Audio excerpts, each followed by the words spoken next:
Hi everybody, Dr. Albert Snow here, Holistic Gastroenterologist, otherwise known as the guy that created the GI Cure, the formula protocol that's healing people of their inflammatory bowel conditions. Notice I didn't say disease. They're not diseases, they're man-made conditions because we know that. Because they're man-made, we know how to fix them, and we do. The protocol does that all day, every day. That's tomorrow pour in.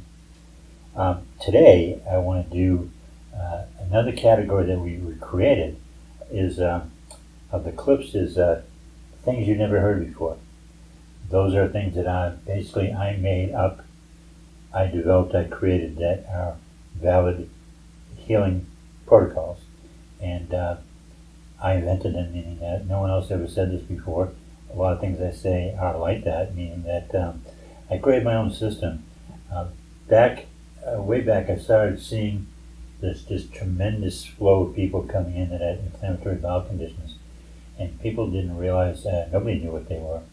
They were basically created when they started dumping the synthetic antibiotics into our system through prescriptions, injecting animals, you name it, we were exposed to it. And it was like a tsunami of people who had inflammatory bowel conditions, and they were coming to my office and they were crying, didn't want to work, didn't want to live. And so I went to work, and I had to figure it out, and I did. Sometimes we get lucky. I started with some just experimental thinking, basically making stuff up, and saying, well, if this were true, what else would have to be true to make that true? Things like that. So I found myself thinking in ways that no one else ever thought of, and piecing things together, and realizing that no one else had done this. And the important part is that I created a system that will take care of all of it. People don't realize that any kind of esophagitis problem like GERD or reflux is really IBS, or you could say conversely, IBS is acid reflux of the bowel. It's all one highway. And I'm going to talk now about my least favorite subject as far as what I treat. And don't tell anybody, because I don't want to out that I do treat it, but I create a way to heal it.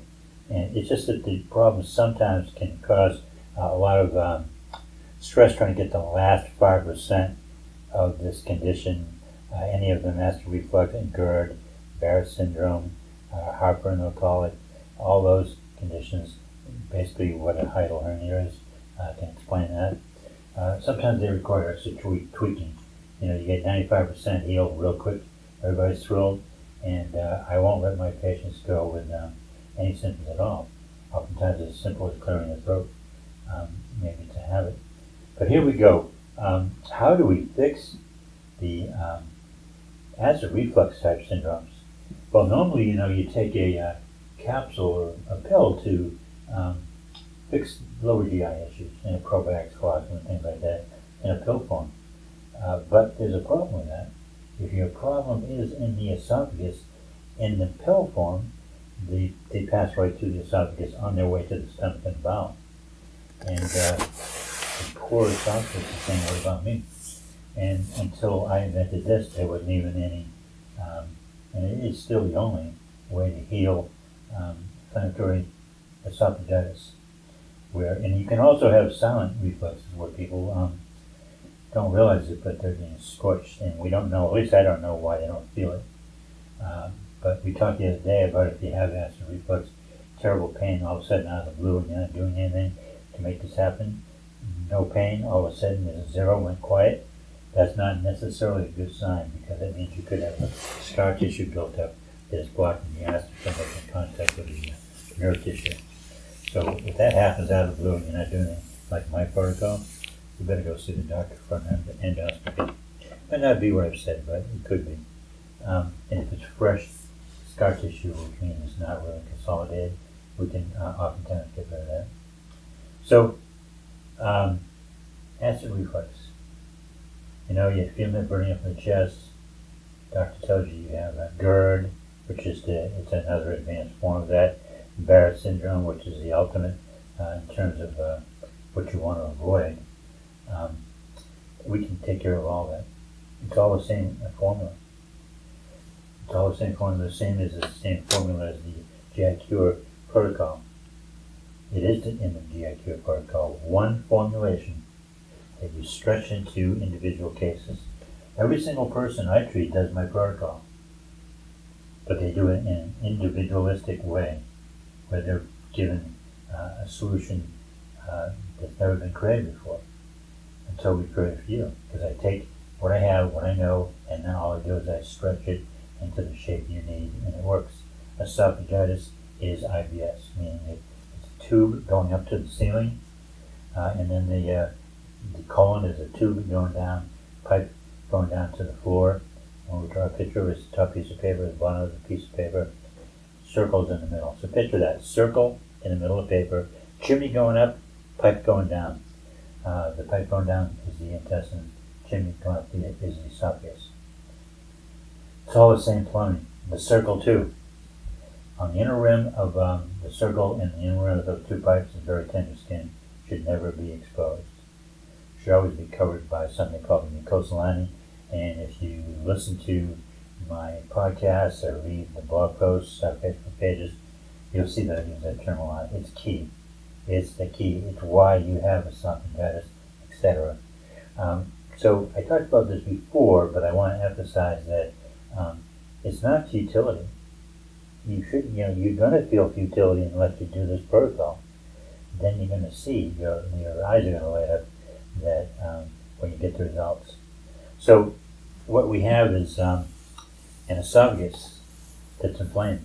How to get inflamed? By taking an antibiotic any time in your life that removes the mucosalani and not knowing how to put it back. Every meal you eat, you release acid. Boom, it's a hole in the esophagus. Okay, our medical friends, are they lying or they just don't know any better? Probably just don't know. They'll tell you that the acid is not supposed to travel up into the esophagus and even the mouth. I mean, it's not supposed to go up. It absolutely is. There's a valve down there that opens and closes, and what's supposed to happen is we release acid in response to food.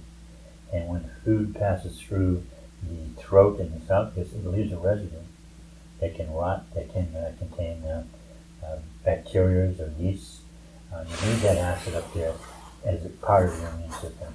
They don't realize that's what it is, part of the immune system. So we need the acid to go down. So when you feel burning, it's not too much acid.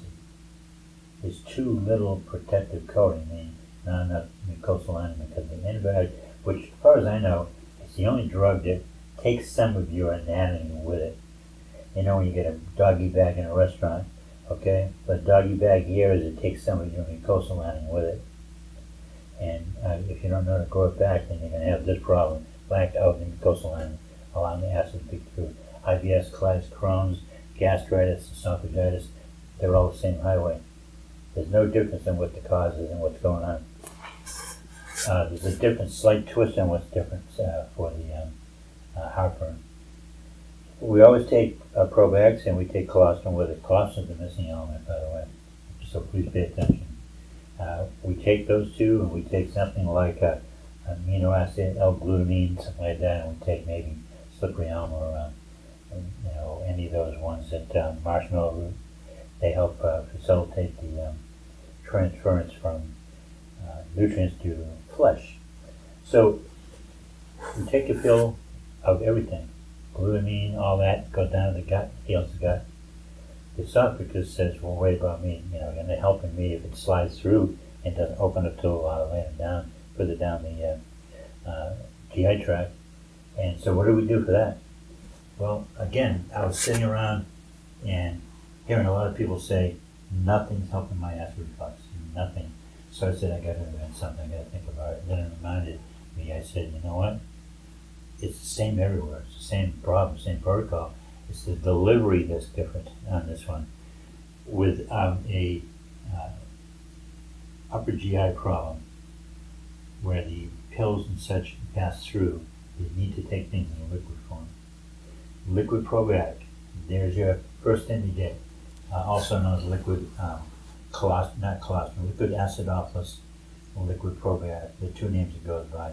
One company I know that makes it is American Health, but that's just one company. I think a lot of companies have it. It's the same stuff inside. There's one company that manufactures it and sells it to the companies, putting on label on it. Living culture bacteria. One bottle. I'll say this: it'll probably take you 2 bottles. It's cheap stuff to get rid of this problem, and it'll do it in a permanent way. So, what we're doing is we're taking a liquid probiotic. Why? Because it's going to leave a residue. When you swallow it, just picture drinking some milk.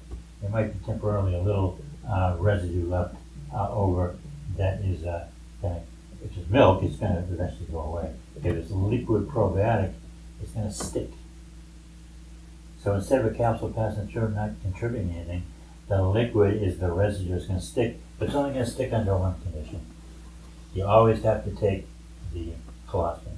You know, when I started talking about colostrum in the 70s, I don't think there was even a word about it on the internet.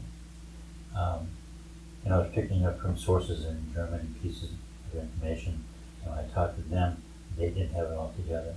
They said, well, we like colostrum. The other one said, we like probiotics. So I put them together, and we put some colostrum powder or capsules, open the capsules, put them in our liquid probiotic bottle, shake it up. You know, you might take, well, you're going to have to sip some of the probiotic out. That's your first swig. Boom, swig or a tablespoon. You can do that twice a day, the liquid probiotic. So once you've maybe taken a couple sips to start with, you have enough room to pour maybe the equivalent of 10 to 12 capsules. Or, and if you happen to have powder, you know, maybe a couple teaspoons. You don't have to have, with most of the stuff, and particularly these two, there is no scientifically proven, not necessary technique or method of measuring the right amount of colostrum to probiotic. It's just the sum system, which I invented. It's just you put some in there, and the sum is generally about 10 to 12 capsules of powder, and then you shake it up. You don't have to put that powder in there every time. It's a one-time deal. It'll be in there. Every time you go to shake it, drink it, you shake it. You take a swig, and you do not eat or drink anything for at least 1/2 hour afterwards. Why? Because now you have colostrum present. It's going to give the probiotic an opportunity to really live there and become residential and cling on it. And we want to give it some time. If you eat or drink right after you've taken those, you're going to wash it away. Then you're going to say, well, it's not working for me. It happens all the time. I tell people, well, are you doing it when it's following my instructions? Well, kind of, maybe, not really. Okay, that's the result you're going to get. Also, for good measure, if you're treating this condition, you want to throw some DGL in there, deglycerized licorice, gummy capsule, or liquid, probably powder. And what's that do? That dilutes the acid, so it buffers it some, and it actually works very well, but not on its own. Don't try to fix or cure these esophageal issues with just licorice, because it doesn't work. It works in concert with other things. It does not work alone. So what you do that for a month. You assess it. How do I feel? Anything changed? If yes, but you're not quite healed, you do it for another month. You would not do it for third, fourth, or fifth month because it has diminishing returns. But remember, this is also to be done in conjunction with a program of not just those. It might be 3 or 4 things. This is what happened to me. I basically don't treat people for acid reflux unless they are a patient and I'm already working on them. And we say, aha, okay, that's what that is. So this is a very reliable way to cure acid reflux. And it's not infallible, meaning that there'll be times that people have to take it longer.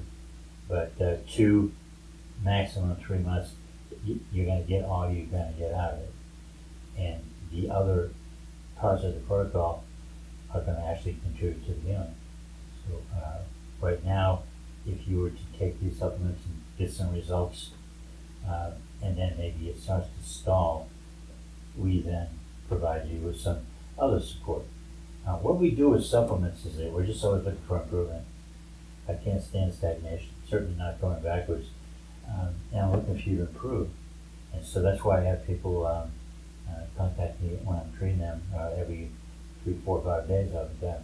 This one's not quite as important as that, but you need to assess at the end of every month, am I better off than when I started? And then you're eventually going to reach a state where there's no symptoms. And if you're not taking any medication, and you don't have any symptoms, you wean out the supplements. How do we do that? You keep taking them until you run out of one of them. And when you run out of it, if you're doing well, you don't replace it.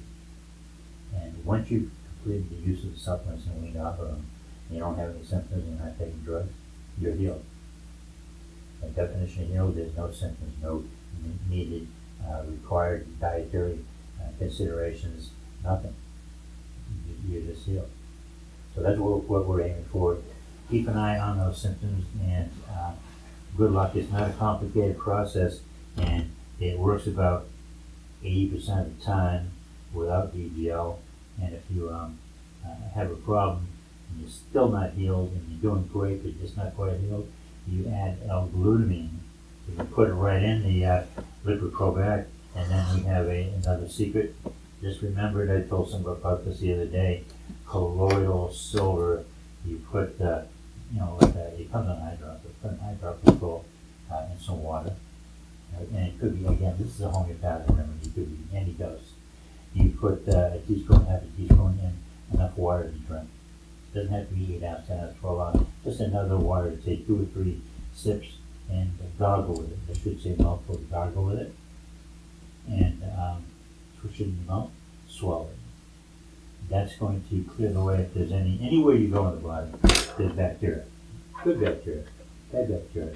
But when you're trying to accomplish something, you need something like colloidal silver to clear the space. So there's no obstacles, even natural good bacteria to climb over. You can go right directly for it. Colloidal silver, I think I talked about that recently. Amazing stuff. It has its contributions for what you're dealing with. So that's it for today, and I'm going to keep creating a series of quick hitters where I just talk shortly on something, or another series called Things You've Never Heard Before. So I'm going to take a break. I get my 4 o'clock podcast on Friday, whereby I answer your questions. And of course, if you're not available at 4 Eastern Time, it's going to be available on my YouTube room. What do they call that? YouTube, there it is. And then a lot of stuff's going to go on the wall, I call it, in the knowledge base, where I get more specialized. When I get more specialized, that's where I put stuff. I want my patients to see that as another way to help them heal. So that's it for today.